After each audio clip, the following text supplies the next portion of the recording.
दरम्यान जरांगेंच्या आंदोलनावरती अनेक प्रतिक्रिया येत आहेत। भाजप नेत्यांनी यावरती प्रतिक्रिया दिली आहे। जरांगेंनी आंदोलन पुढे ढकललं पाहिजे होतं अशी अपेक्षा व्यक्त केली आहे बावनकुळेंनी। गणपतीनंतर आंदोलन केलं पाहिजे होतं मंत्री चंद्रशेखर बावनकुळे असं म्हणाले।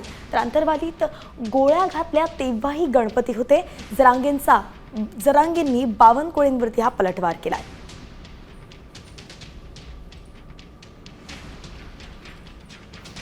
आंदोलन करण्याकरता कुणाची ना नाही, परंतु हिंदूच्या अत्यंत महत्त्वाचा आणि प्रत्येक घरी साजरा होणारा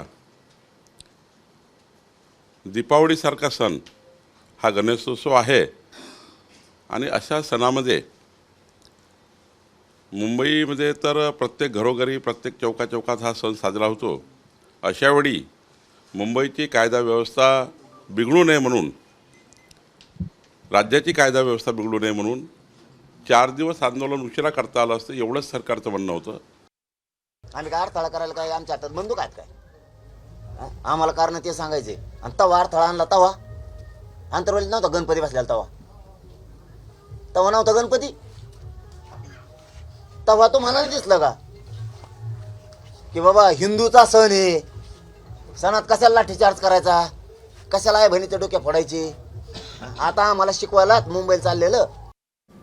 आता isakal.com आहे देशातील नंबर 1 ची मराठी न्यूज वेबसाईट। प्रत्येक अपडेटसाठी isakal.com ला नक्की भेट द्या।